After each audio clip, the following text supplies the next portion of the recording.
I think it's having a little bit of baseline brain science understanding of the human mind, how it works with emotions, can really equip us to learn not to avoid them, when in fact, if we do avoid them, we could that'll lead us to deep trouble down the road. God gave them to us, and if we didn't have them, we wouldn't survive. Welcome to the Church Digital Podcast. Through this podcast, we'll talk about the technological innovations within the church. But more than tech for tech itself, we'll address deeper questions.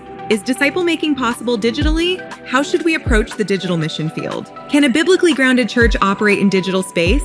Oh, and where does the metaverse and artificial intelligence fit into all of this? Whether you're a big or small church, the Church Digital's goal is to help churches like yours learn to be a multiplying church, digitally and physically. And now here's your host, Jeff Reed. Everybody, we are live on Twitch. We're live streaming the Church Digital Podcast. I'm going to go out on a limb and assume this is episode 309. If Whitebeard is in the room, somebody can fact check me. I appreciate that. Pretty sure this is 309 here at the Church Digital Podcast. We're in a season here talking about digital and mental health. It's been a great season so far, really digging some interesting, introspective, self-reflective topics, getting into some material, focusing. Last week, we had, actually, I was listening to it this morning. I was stuck in traffic for like 2 hours. Was listening to Megan Carter and Andy Mage and I last week talking about inner critic. And I said on the podcast recording, I hate to listen to the sound of my own voice. And sure enough, after listening to an hour of myself talking about inner critic, I do in fact hate listening to the sound of my own voice.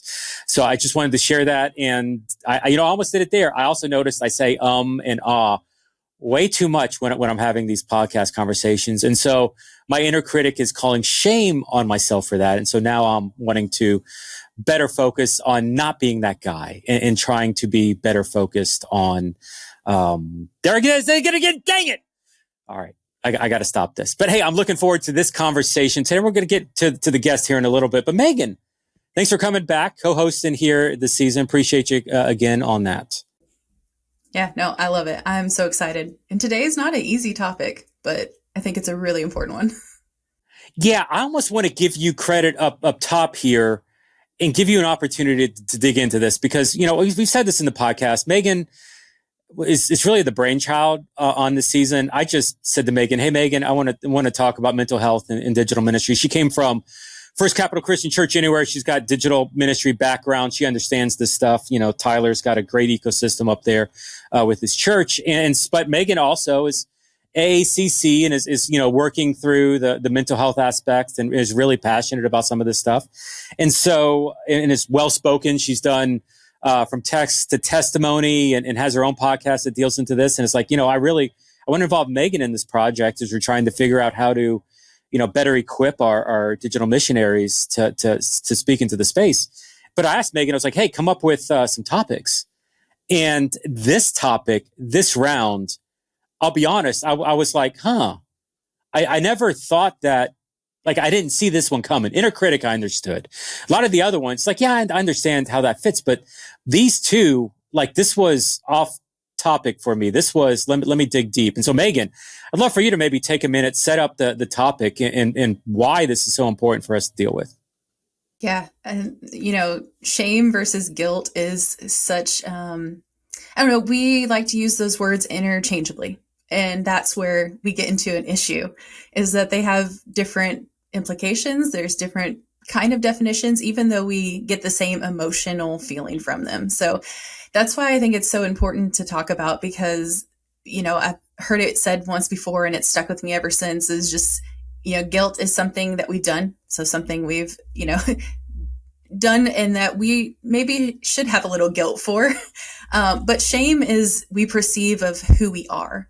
And so it's really an identity piece. And I think that, you can look at culturally, you can look at through the church culture, just in our world around us, that those things have been really just, taken wrong, where we've put shame where guilt should be, or guilt where we've, threw shame in there. And so I think dividing those and really figuring out the difference between is so important. And especially when you're talking to people digitally and online, there's a lot of people who are dealing with shame, but they feel like it's guilt. And so being able to decipher that for them and talk through that is so important. And that can be a game changer for them when you can really change those things and how they are perceived. Yeah, I love that. Looking forward to getting into the topic at a deeper level. And as I looked at this, and it's interesting, I'm not even sure why this name resonated so much with me as I was looking at this shame versus guilt one. But the guy that really came to mind for me is the guest that we've got here on the show today, Chris Caputo. Now, if you've been with the Church Digital for a while, or even back in the DC and Digital Church Network days, you may remember Chris. Chris, did you actually have a title? Like, was it spiritual? I was trying to think. I mean, you were like the guru of Digital Church Network. At one point, I was referring you to be like my spiritual director or the spiritual director of DCN. Like, what were you? Do you remember? Was there actually a label? Did we put on you? Did we figure that out? No, I think I was more of your spiritual director. And I mean, we put it out there, but yeah. So yeah. Chris was almost like the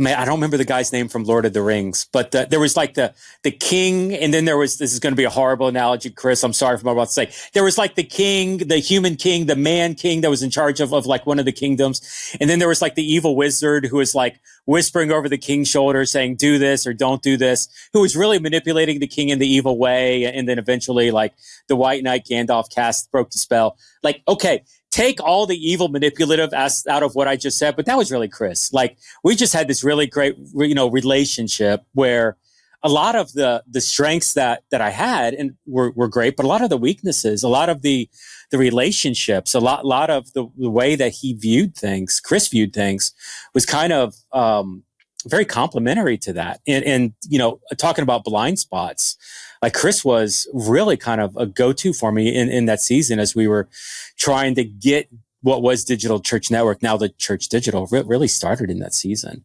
And so as we're talking about here, working through this topic of shame versus guilt, for some reason, it was like, Chris, will you come do this podcast with us to really dig into that? I don't know, Chris, like, is there anything, does that kind of resonate with you at a level, shame versus guilt? Like, what are your topics? Just even walking in on that. What are your thoughts? Yeah, that's a very big for the nonprofit work that we do in our ministry, learning how to roll with shame. There's a lot of misconception and confusion out there. We actually say this is the make or break with establishing an emotionally healthy Christian community, is how that community actually handles when shame comes up into a situation, or how do we work through that particular, because a lot of the teaching is that we just put it on the cross. It's partially true, partially not true, the way we kind of handle that, using the latest in what I'll say the best practices of brain science and theology, and how to really navigate negative emotions, which really aren't a bad thing. They actually are very helpful. We'll unpack all that. So, instead of avoiding them or doing other unhealthy things, how do we steward it well? That actually brings deeper transformation individually and corporately when we learn to deal with shame. So that's a little teaser as we get going here from our perspective. Very cool. Megan, kick it off. What are you thinking here? What do we need to dig into with the shame versus guilt? Well, I want to just dig into what you just said, Chris, because I love what you just said. I talk to people so many times about how all our emotions are not just negative, where we want to view it that way.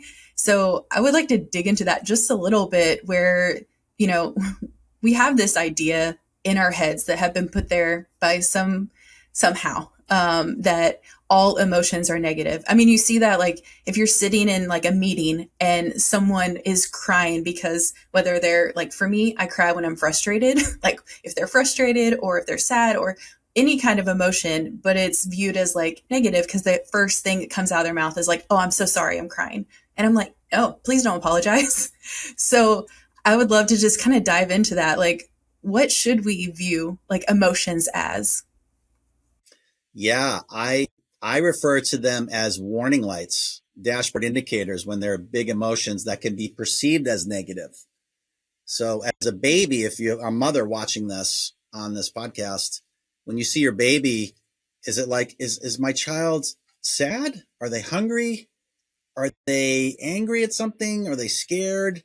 And the mother learns to hear, because the child can't use words. The only thing child has is emotions as warning to be like, hey, I need something, or something's being trespassed against me. It becomes a violation of some sort, that the emotions in our soul that God designed becomes a warning light. It's like, hey, anger, this needs to stop. That's all it means. So I think it's having a little bit of baseline brain science understanding of the human mind, how it works with emotions, can really equip us to learn not to avoid them, when in fact, if we do avoid them, we could that'll lead us to deep trouble down the road. God gave them to us, and if we didn't have them, we wouldn't survive. So we could just start there as far as emotions go, right? But if you guys seen that movie Inside Out, that is a wonderful case study where joy is actually the center of all of it. We're supposed to be living from joy, which is a whole other topic, but the negative emotions wrap around joy. We're supposed to return back the joy from all the negative emotions, perceived negative emotions. That's really how the brain is designed to function in a holistic, whole, healthy way. Yeah, I love that. I love the movie. It's great. And the second one's, I think, even better. So if you haven't watched those, as a little plug, you should watch them, because it helps you understand those emotions. But I think it ties in with what we're just talking about. All our emotions, we have these emotions that come out that feel negative. And that's whenever it comes down to that shame and guilt. And how do we, decipher between the two? So I guess my question would be like, what is the first thing you think of whenever we say those, like shame versus guilt? Like when you were first introduced about doing this podcast, what was like your initial reactions? What did you think about that? Yeah, I thought it was a great question, Megan, because there's a lot of confusion. And I think you actually nailed it on the head at the opening, that guilt has to do with guilty. Like in a court of law, you're innocent or guilty. Hey, you know what? If I'm going 75 and it says 55 on the sign, officer, I'm so sorry, I didn't realize. Well, sir, here's your ticket. You broke the law. You're guilty. However, I'm not condemned to a prison camp for the rest of my life of condemnation just because I'm guilty of something. That's where it kind of can spin out with guilt. The end of the line is the sentencing of the crime that's been committed, is where we can get into trouble. Now, shame is a different ball of wax, because shame actually, God, and there's some, we'll maybe get to it later on in the broadcast, there's scriptural basis that actually Paul utilizes this element of shame as well in the ministry when he writes to the churches. It's actually in there. And it's a little bit tricky if you don't have a good attachment with someone that you're close to. Shame is nothing more than, in my world, we want to use language, it means you're not bringing me joy right now. You've done something. You maybe are guilty of an infraction, but the response from the person is, hey, that's not okay. What just happened right now, that hurts me, offends me. It makes me angry. Something you did, it violates, it trespassed on me, and I'm going to let you know it. And the response that I feel is, I want to put some branches and some fig leaves over my face. I want to hide, and I want to run away, and I want to be like, that's not good. For us, Megan, it becomes toxic when I'm alone in it. And over time, when I run shame tape all the way through, it means I am that behavior. That's not true. I am this, but what I did was not okay. And we need to separate the two, where it becomes an identity thing, where toxic shame means I am the result of that action that I took. And I've been told as such by people. Like, it's like when I grew up, when I did something, Chris, go to your room, go think about it. It's the worst thing that we can ever do as parents, is put our children in a dark room so they can scream and cry and figure out by their own brains how they kind of did what they did and come talk to me about it. When we need to be with them in that, we need to say, hey, you weren't acting like yourself in that moment. I'm not happy with what happened. I'm disappointed, and I want you to feel this with me, but you are not that. You are my son. You are my daughter. I love you, but this is not okay. These actions right here are not okay. And you need to feel that sting of that shame that's healthy, that actually brings character correction. But anyway, that's a whole big, I just dropped an atomic bomb on you. We can go home now for the rest of the podcast. So Anyway, just let that sit out there. Yeah, let me just to follow up. I mean, you said the word toxic shame, and that was interesting to me. Like that just like opened up a whole other section of my brain. What is the point that shame becomes toxic? Like what is I guess healthy shame versus unhealthy shame versus I mean, toxic opens up a whole other level to me. So maybe walk through some of that for us to process. Yeah. So if I do something, let's say I get angry and I have an outburst and I, hurt somebody, and I didn't do something loving in that moment. But if I'm left alone to process that, the conclusion that my brain will conclude is that I'm not lovable because I do those things. The truth is, no, I had a bad moment right there, that I wasn't acting like myself and I reacted, and that's not okay. And that needs to be fixed. I got to work on that. So it becomes toxic, A, when we're alone in it. Okay. B, when we start to equate our identity to those actions and they become married, that's when it becomes toxic. That's what Jesus nailed on the cross, was the toxic shame. We are not sinners. We are saved by grace. We are a child of the King who happens to struggle and walk out some things sinfully. We still live here. We malfunction from time to time. And that doesn't make us bad people. It just means we have some things that don't bring joy, that actually bring shame to us and to other people by the way we behaved. So is that helpful, or do I need to kind of come at it from another direction? I think so. Like it's unresolved. It's where toxicity is where it lingers on. It becomes part of the identity of this, I guess is kind of what I'm hearing. When you define who you are by the shame that you're feeling, I guess that's where the toxicity, lingers. Part of me, and then this may be like I'm trying to marry two ideas together that shouldn't. I'm even wondering back to the inner critic that we talked about last week, where we're constantly, judging ourselves based on our past mistakes. If that's not even like a superficial level of shame, which grows into this, potential toxicity level. Like I didn't think those two levels were related, but now that we're talking about it, it feels like it's almost the same thing. Am I seeing that right? Yeah. So even when you started off, let's go back to your earlier comment about saying ums and ahs. And yeah, I mean, like, it's like having someone be with you, be like, you know what, Jeff, I'm so glad to be with you. I know you got those little faux pas. I know you got those little, and you want to improve your craft and you beat yourself up. But you know what, bro? I love you. Like, whether you do that or not, I'm with you in it.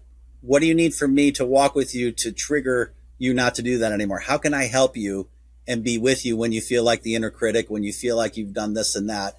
That is a healthy model of us being with you, even though you feel the shame and conviction of that needs to change. It's you have someone with you in it that's glad to be with you with a joyful face, with a joyful voice, and can just presence with you in that, and then is together with you to walk through the correction, that instead of you trying to gut it out, I did it again, and rinse and repeat, and I'm guilting myself, and and condemnation. Bro, it's okay. But then it gets harder if you do that to me personally, and we have a rupture of some sort. How do I practice healthy shaming you to say, hey, look, that wasn't okay what you did, bro. I love you, but I'm still attached to you. I'm in this with you. I'm going to walk with you. How can I help? That's got to stop. That stuff's got to stop because it violates. It's not okay. Okay. I'll pause and let that sit there. We're counseling in real time, right, buddy? We're just, I love it. It's great. In a public environment, it's just open. Let's just let it roll. No, I love it. This is so good. Yeah. Yeah. No, I think another piece that plays into shame going so toxic is environmental factors around you, culture you grew up in. This might sound silly, but I love Disney, so this is where I go. But like in Mulan, where they're like, shame on you and shame on your cow. Like, because she's not following what she's supposed to be doing, shame on everything around her. And I think that even though that may sound silly, that sometimes that's how it feels. Like, if you've grown up in that kind of culture, and, we're talking about people in the digital space, it's not just this small group. Like, we're hitting so many different cultures that people are reaching out to and trying to minister to. And so this is such a heavy thing, especially in other cultures, that it's been pushed on them, and you don't know anything different when you grow up in that, where you don't realize that toxic level of shame is so negative, and that is not the way that God intended us to feel like when we have done something wrong and we need to, ask for forgiveness or something like that. So I would love to just hear kind of your insight into that, as people who might be listening are trying to reach people who are, grew up in a culture with that environment around them where shame was so heavily, a presence there. That's a great question. I would say this is a topic that doesn't even get addressed and dealt with when it comes, you want to be loving, validating, encouraging, supporting, edifying as long as possible till a healthy attachment is established. That's like first and foremost, because think about when we first, at least for me, when I came to Christ, it's like I was on a pink cloud of faith and I was a hot mess express that I didn't get conviction on yet because I didn't know what I didn't know. And the Lord built that relationship with me in the beginning. Later on, conviction came where I was able to really feel the guilt of what I did, but also how I wasn't bringing joy to the Father. I wasn't in alignment with what he wanted his best for me. And he was ready to have that conversation with me at the perfect time. He does that perfectly. I don't, we don't, he does. But the more we practice, Megan, the better we can get at this. So I'll give you an example. So let's shoot for the high bar from a Christian per kingdom biblical perspective. 1 Corinthians 6, there's a story about they're suing each other in the Gentile church, in the church of Corinth. And they're taking each other to an unjust judge in a Gentile court system. And the way we start in a healthy ecosystem and context to deal with this issue of shame, it's like, hey, wait a minute, who are we as a people? Let's have our identity statements first. We are a people of the kingdom that don't dispute one another in this way. We settle our matters. We're people of reconciliation. That's who we are. Therefore, we don't do these things. We don't take people to court. So in verse 4, here's what he says here, Megan. It says, therefore, if you have disputes about such matters, do you ask for a ruling from those whose way of life is scorned in the church? I say this to shame you. Paul, what are you doing shaming the Corinthian church? He does it in 3 other places. That same word is used. There's a couple other stories in the Bible where he actually, as a father over that church who he birthed, you have many teachers, but you don't have many fathers, because I love you. I love you. I want the best for you. Hey, guys, you're not acting like yourself in this situation. So I'm giving the big, overarching, hairy, audacious goal is to establish identity, healthy identity statements. This is who we are as a people.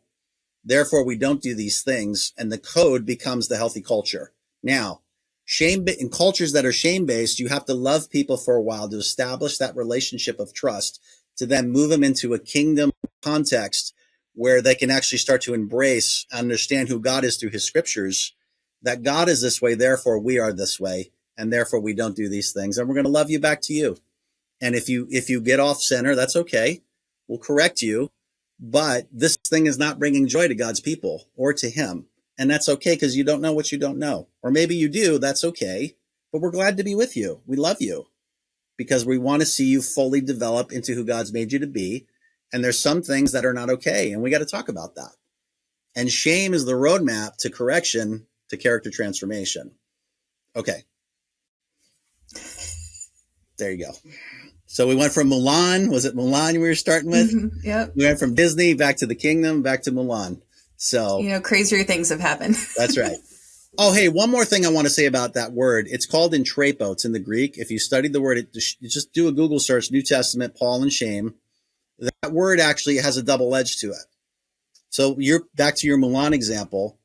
It actually, entrepo in the positive means honor. It's almost like a military term. When people go to boot camp and they're in the Marines, the Marine Corps has the code. And we all do what the code says because it brings honor and keeps us safe with one another. When you break the code, that's shame. You're bringing shame upon your unit, upon your battalion, by how some of the soldiers may not do what they're supposed to do according to the code. So that's kind of the biblical context of when Paul's bringing shame to the equation. It's like, hey, you guys are living outside of God's camp here. This is not who we are as a people. We got to correct this. This is not okay. Like And a final example is when you got someone, a stepson, having sex with his stepmother. It's like, hey, that's who the Gentiles are. Not even the Gentiles do that kind of stuff. We can't be okay with accepting that kind of behavior as God's people. That's not okay. And shame is the antidote to help be a shock to the system to be like, oh yeah, okay, thanks for telling me that. So then we can correct. Okay. Yeah. So it's a big, I mean, it should be used as a growing like stepstone, right? Yeah. Yes. And how to grow into be a better person, be a better disciple. And so I would love to just learn, like, what have you learned maybe throughout your experiences, any personal or just things you've walked other people through, but when the growth has happened, and then maybe when growth hasn't happened, where both sides of those can take you. So this is a huge issue I work with a lot of men, and starting with the chief of all being shamers or being shamed, my life growing up. I had a very difficult childhood, and I was, there was a lot of things that happened that I was toxically shamed. Let's just put it that way. And, it really kept me stuck. It really kept me from being the spouse to my wife that I needed to be in some areas, because I was still a child in a lot of ways. And I would do my best to love my wife in certain areas that she's having me to try and do it, but it wasn't good enough for her because she's had such a lack in some of those areas for such a long time. The key, Megan, for me was that I had other men who began to understand some of these principles that can help father me, to be strength for me when I disappointed and brought shame to my wife for the lack of the stuff that she needed and she tries to tell me, and I just don't know how to get there. And with what little steps I take wasn't good enough. You know what would happen? Shame would come up and it would stunt me, and I'd stop trying. So this is I don't know, probably every guy in this call, if you're married, you have somewhat of an idea, and a wife understands too, because wives are not mandated by the Bible to love their husbands. They know how to do that really well. Paul has to tell the men, hey, love your wives, man. I already know how weak you are in that. And when you have shame, especially toxic shame running through you, I needed other men to be strength for me. And that's what we teach in our ministry in Hesed Discipleship Network, is how do you help men's hearts to be okay to be a mess in this area, to not do it well, to fail, and to have the glad face of other people with you in the moment that you're trying and we're applauding. It's like, you're in the game, bro. This is amazing. Keep going. Failure is the way to success, and failure is not a bad thing. We say in business, even, you got to fail X amount of times to have a success. Well, the same thing goes true in relationships and with shame. It's the same principle. But the problem is we're on our own as men, especially to figure that out. That's where it gets really scary, and the enemy gets in there and he starts to beat us up. And then we just end up blowing up or blowing out. And we stay stuck in toxic shame. So that's a personal example for me, is I fell short so many times with my wife because I wasn't given the tools to be a good husband to her. That shame pushed me forward into deeper growth, but I needed men with me that had the glad faces with me to say, we love you.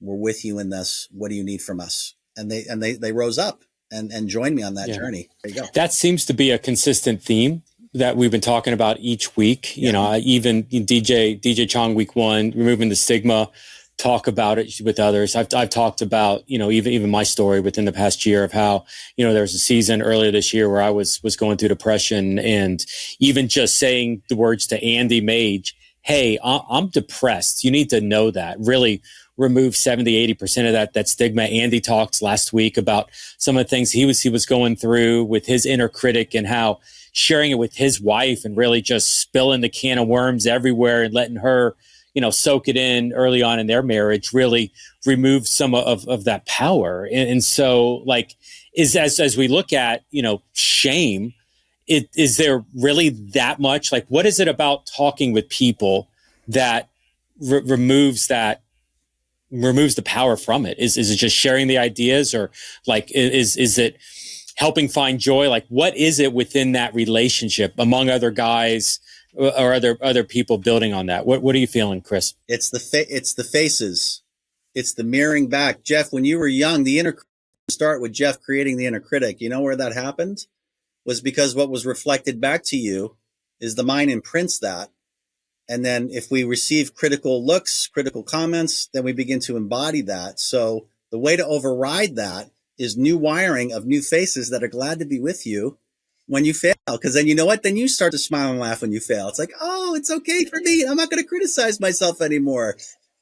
And it takes the strength of other people who know how to overcome in the areas where you're weak, that you can model them. Follow me as I follow Christ. It's like, oh, I'm going to act like Chris does. But if I had my father mirrored back to me disgust, or the blank stare of anger and rage, or he would just say, get out of my face, just get out of my face. And he'd turn his head like this, turn his back on me. So what was the message as a young boy? I needed to perform. I needed to criticize myself to get to what I needed. So I get him glad to be when I'm performing, he's glad to be with me. So that's the key, Jeff. It's not the inner discovery, the talking, Megan, we work with clients, they, and we're glad to be with them, but it's really rewiring the brain in community with men or with women, if you're with women, to have the glad face in those areas, to learn how to practice to remap new pathways, new neural pathways to joy. And learn how to act when I feel like I'm ashamed. How does Chris do shame? That guy does it pretty well, man. I want to follow him. I want to copy how he does it. And then after a couple months of practice, you start to rewire it. One thing that I think we don't always realize is, like, whatever situation we're going through, like, you and I have done some research into the brain, like, we can rewire it. Those neural pathways can be redirected. It's not, you're not gone like a lost cause. No matter what your situation is, you can redirect that. And so that's such an encouraging thing and hope that we can cling to, that can be, redirected for us. And I see it all the time. We live in social media world, right? Or right here on Twitch and all the different things in this podcast. And we see people that go to that, maybe when they do feel shame, or they go to that and then they do feel shame after going to social media. What kind of impact have you seen in people that social media has played, maybe positive or negative? Yeah, I think it's brought some positive, but I think it's amplified some of the things where in real life relationships we haven't done so well. So it amplifies that too. It can create more of an avatar to hide behind when, I've told Jeff, and, for years, brother, we've gone back and forth on this. I would love to see all of us as digital pastors have an on the ground reality of what I'm talking about, even if it's just a few friends, and then to be able to have that capacity to launch from the ground, to go up in the air into the digital space, to be able to transfer. Cause I'll tell you what, I lead a ministry of trying to create emotionally healthy communities within the Christian world, and doing it digitally. It's hard. And I've been doing this for years on the ground to try and translate that into a digital space. It takes a lot of time and practice and maturity and skill to know how to navigate the nuances of a two-dimensional screen. I'm all about digital church. I'm all about this thing, but we must, as Mr. Miyagi once said, first learn stand, then learn fly. Okay. Karate for defense only. And then we learn how to punch. So we got to learn to keep our hearts really strong, especially if you're pastors, digital leaders. Your emotional health needs to be primary, especially in on the ground ministry needs to be primary, but even double down more so for those in the digital space, because the enemy does not like this ministry, doubly so because you're invading his territory up in the satellite airwaves there. So I'll leave that out there for us to consider a little bit. What do you think, Megan? No, I think that's so important, because we said this before, talking to somebody is so important. So having those people you can, your go-to few, like your ride or die, having those people you can talk to about anything and you don't feel judgment is going to help you minister to those that are hurting. And there are so many hurting people out there. And so being able to just sit across from someone else, whether it's on a screen or in a message, and just listen, not just trying to fix their problem, not trying to solve their problem, just listening, because I feel like that's what a lot of people need, especially when it comes to people feeling shame, and especially that toxic side of shame. Like, they just need somebody to listen and not feel like they're being judged, and not feel like you're going to turn around and be like, oh my gosh, I can't believe what this person just said. Like, they want that trust to be built, like you were talking about earlier. And so that's so important to continue that conversation with other people, as you have your own people to be able to have that conversation with for your personal self too. Amen. And that's a critical skill we train on, is how to do that well, how to presence with people, not fixed, but just be with them. We call it validation, to see them, to hear them, and to understand them in their language. That's their truth. Doesn't mean it's the gospel truth. It doesn't matter if I agree or disagree. Let people vomit and have the space to learn how to express themselves, and then pick up the vomit. This is going to sound weird, but to pick up the vomit and put it back in them again. I know that was gross, like a dog eating the vomit, but that's how you build what we call capacity, is that you feel comfortable. That's the number one trauma. I was told by a trauma therapist in Kansas City I highly respect. She runs what's called the Trauma Healing Center in Kansas City, Melissa Finger. She did a training for us at the KC Underground. She said the number one cause of church hurt is when people just can't be heard or listened to. That's the number one thing that backs up everyone else, is that they don't feel safe to come out with their problems without feeling judged, corrected, prayed over, fixed, quoted scripture at. Like, nobody wants that, at least on the front end, especially when they have big emotions. They need a safe, tender presence to help bring quieting to the big emotions that are happening. And if we don't know how to validate well, we're never going to have emotionally healthy Christian community. And I will stand by that statement till the day I die. All right, so let me pull the thread on this one. So we need to validate. You're telling me validate. To validate, to literally pick up the dog vomit and put it back in the dog. Like, I mean, at some level, I'm not staying clean as a pastor or minister. I'm getting down and dirty into this situation. And so I'm not standing behind a pulpit preaching. I'm in the life of this person. Secondhand trauma is a thing. How do we validate? How do we affirm without getting burned, without getting carrying the weight, without getting pulled down into those struggles? I mean, because we don't want to do that, but we want to protect ourselves. But at the same time, we need to validate, which means we need to get down. Give us some practical advice here. It's a skill called self-care. You deal with secondhand trauma by self-caring for yourself and getting what you need to refill and to get that thing worked out. Otherwise, if you let secondhand trauma become your primary trauma, you're going to get taken out. It's that, and us as counselors, Megan will back me up on this.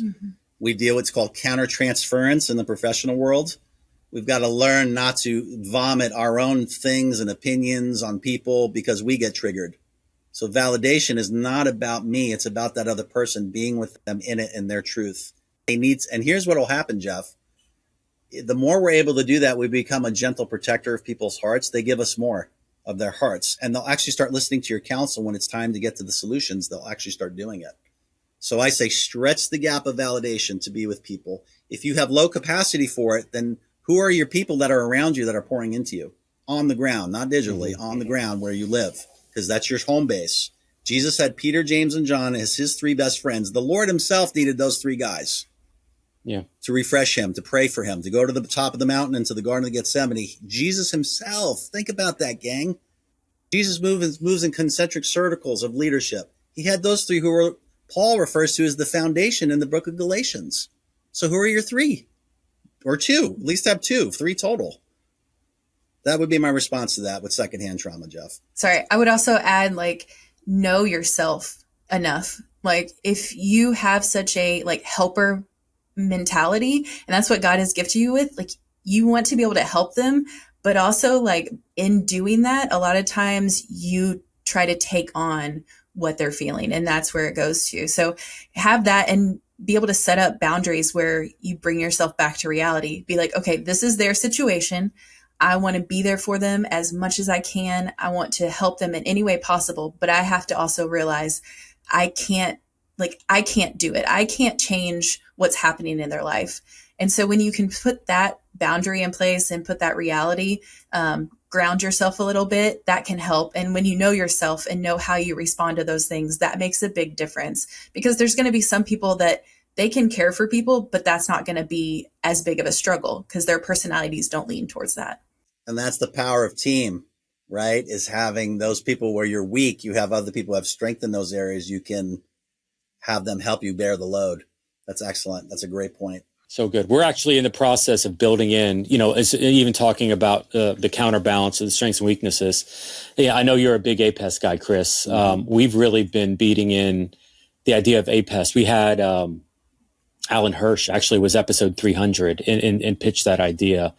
of APEST and digital context, and some of the digital planters and missionaries really been struggling with that. And we're creating some digital missiology curriculum, starting to unpack that even bigger, which really complements that idea of creating a well-balanced, not only team, but even empowering individuals to find their strengths and weaknesses in ministering in that. And so that's a good parallel. Yeah, that's for us, that is the number one strategy to find unity and maturity in the Ephesians 4. It's like we talk about APEST, but what is it unto? Read the rest of Ephesians 4. It's unto, so we don't get tossed to and fro. So we have the fullness of maturity, the fullness of love for one another happens through the 5 expressions of Christ coming together in a unified way where they honor and prefer each other and the gifts that everybody carries. If you have a culture like that, it's really hard to stop the kingdom from advancing powerfully as your team. So I would love to hear, bringing it back to shame and guilt just a little bit, sure, is what's a piece of advice you would give somebody? Obviously, we talked about talking about it, finding your people, but if maybe somebody doesn't have those people right now, what is a piece of advice that can help someone that's dealing with maybe this toxic shame in their own life? Well, it's a great commercial, Megan, for our training. We have a 4-week HESED learning community where we train on those things. That's for free. Don't cost you a dime. It just costs you 4 hours over 4 weeks, and then free ongoing coaching after that. But to answer your question more directly, I think it's something that you should get studied up on shame and really understand the impacts and the toxicity of it, and understand that is from the Garden of Eden. That is the source of character correction, and it actually brings deeper bonding, believe it or not. When there's, when you get restored from shame, it builds such trust and currency in relationships that the repair from shame is one of the most powerful glues, especially on your team in ministry when you're working with people. If you're on your own, I would say stop being on your own. Really reevaluate that. I mean, get going, get started. I get it. Don't quit. Don't stop what you're doing, but always think ahead. Listen, the kingdom himself, Father, Son, and Holy Spirit, is a Trinity, is a 3-space. The kingdom of God is not run by one of them. It's all 3 of them. So we need to really understand and evaluate. We don't want to become the lone rangers that become the weird strangers in ministry. We don't want to do that, because that's what will happen. We're not built to be all by ourselves in this. That's your first thing, is be intentional to have people in your life, A, that can love you without being the minister and the pastor. B, to have a team where you can develop those healthy skills to learn how to navigate shameful things that are going to come up, because people are going to malfunction. It's going to happen. So get trained and don't be alone. That would be my first 2 key pointers on that if you're out there by yourself. Trying to think through, because you've hit on so many good things. It's like, I'm like, where do I go from here? No, you hit on so many good things, and I love just your heart behind it, and that you see the whole person. Yeah. And that's something we've talked about throughout all these episodes in this season, is like looking at the whole person. And that's the way God intended it. He intended us to be a whole person. And I think we forgot that somewhere along the way. So bringing that back and working towards finding that whole person again, and being healthy in that is a huge piece. And I love your take on self-care, because that's one that we put to the side, maybe even as Christians or people in ministry. We've talked about this before, I think, too, is that we get so heavily invested in doing things and feel like we have to be on call 24/7.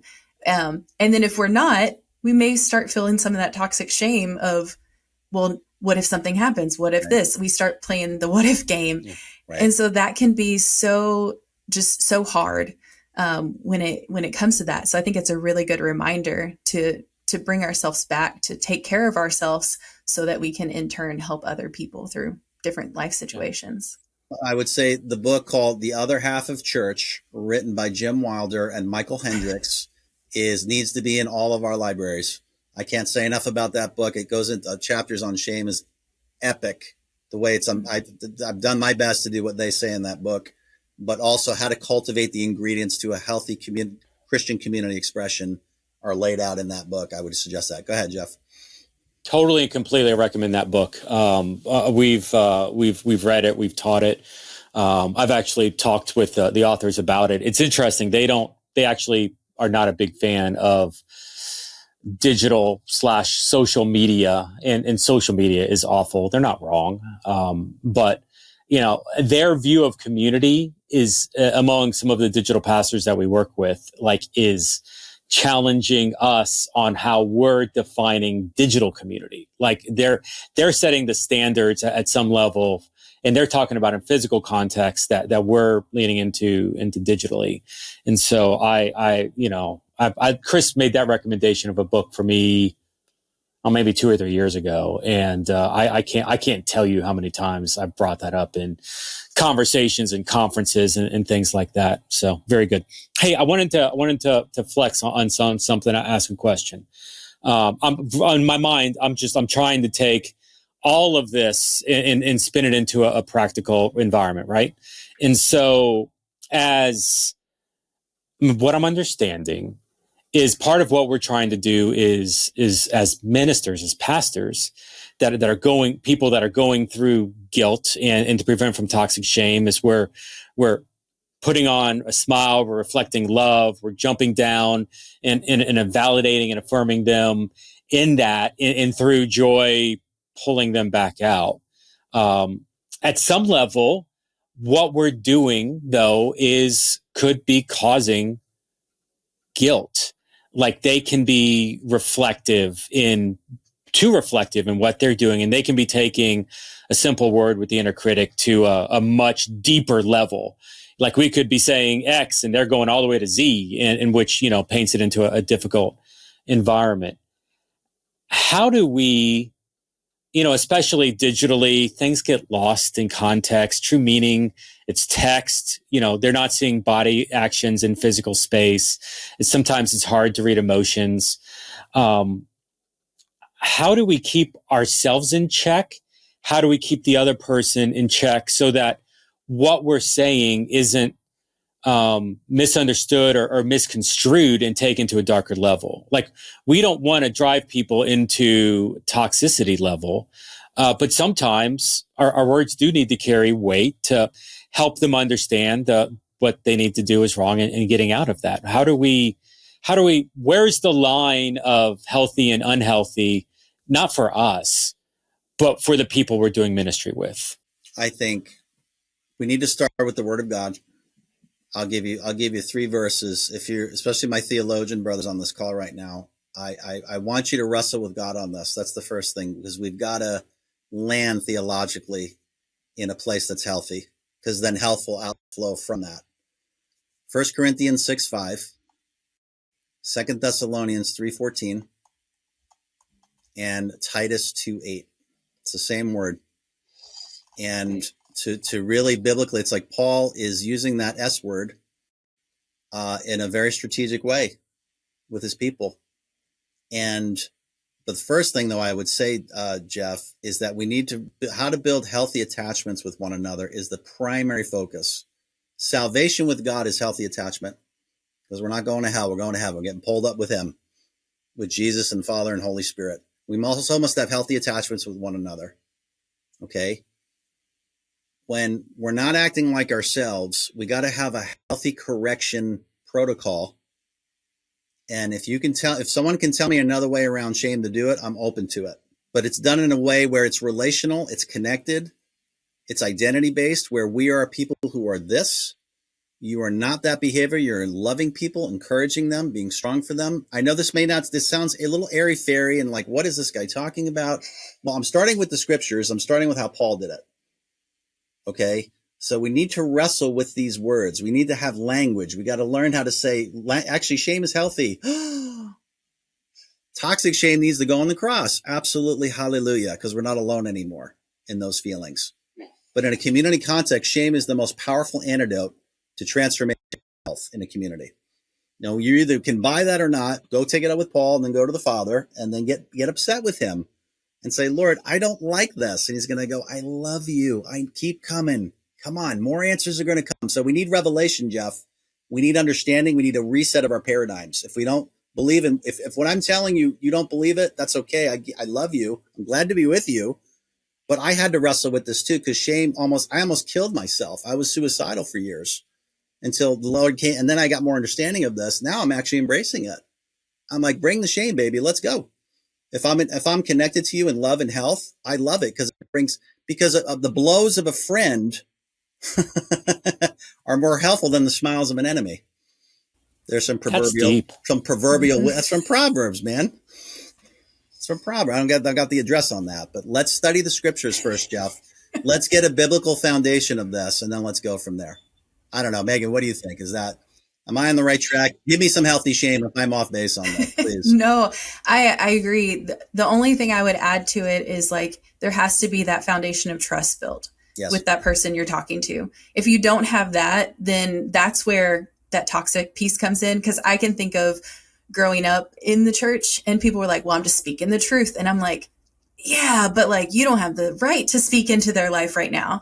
And so that's a huge piece. And that's in whether we're in person meeting with people or we're digitally, like that trust has to be built first before you can speak into somebody's life like that. So that's where leading everything you do with love, following love the Lord God with your heart, soul, mind, and strength, and love your neighbor as yourself, like leading with love.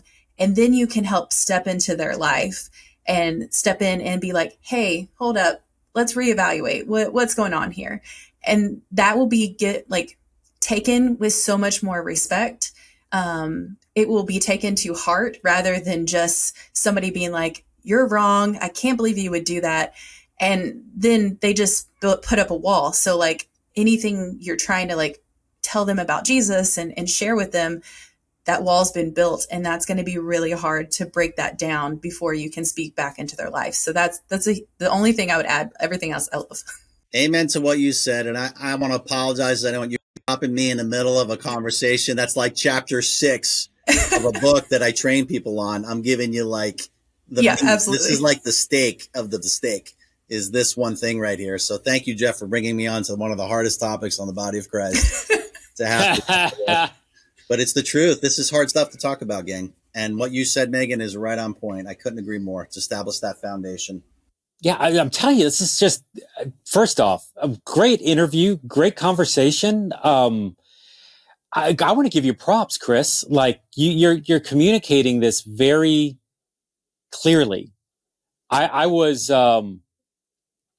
nervous coming into this because it's like, man, these are deep concepts, and you're really hitting stuff very well. Like, do you, through Hesed, and I want you to talk a little bit about Hesed, but do you, it sounds like you deal with this theme a lot in your discipleship network and in the movements that you're trying to create. Like, maybe talk a little bit about Hesed and how this stuff interacts with what you're doing on a regular basis.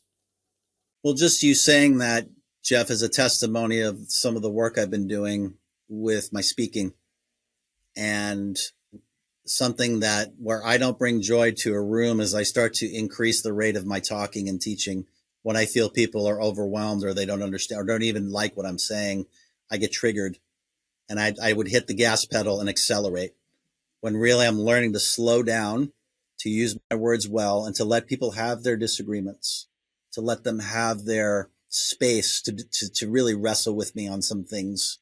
That gives them agency. That gives them dignity. Instead, I would just like motor through. And you know this, bro, you know, the way that you're even that testimony, you know how I used to be. And I've taken a couple of years to work on this. And thank you for seeing that. So as part of the work of what we do is emotional maturity. That's another piece of this, is that we learn to grow up in some areas where we have gaps, to identify those gaps. Now, the authors of that other half of Church book have some really good models of the gaps that we can identify throughout our history and how to fill those gaps in community with Jesus. And I've been going hard after it, bro. I've been taming my tongue is really what the skill is. I needed to learn how to do that and to not overwhelm people so that it hurts my message. It hurts the ministry that I'm trying to do, and people aren't getting it in the name of me saying, you're going to get this and I'm going to run you over in my beautiful, subtle ways, and it's not even conscious, bro. So I need to get called out on that. People would call that out in me, and it brought shame. I felt ashamed. So here you go. Here's the living testimony. It didn't bring joy to people. I needed to learn how to work on that. And that took skill, and that took community. It took time to get through it because it was my own trauma. I grew up in a family of people, when I would talk as a young kid, it would be like I had this kind of prophetic itch to me as a kid. I'd see the truth, call it out, and I'd catch a beating for it. I would be put in very difficult circumstances, and it was not, what I was saying was correct. But as a child, you don't understand some things, and you don't have parents that know how to, especially they're off in other directions, not following the Lord, certainly. It got me into a lot of trouble. So I had to learn to do some things that were not helpful to my soul. So Hesed, as part of our training, is we help you identify those things, not to shame you, but to do an audit of yourself to say, hey, I'm stuck in some of these areas. Let's come around you. How can we fill those gaps within community as Christ gets transferred through one another in a second commandment way? So that's another piece. I mean, Hesed, that's a huge question you asked. I'm just giving a practical. Sure. Even this whole interview is a testimony of the fruit of my own life, of what I'm teaching. I'm hopefully adapting it to my own life as well. Yeah. So just like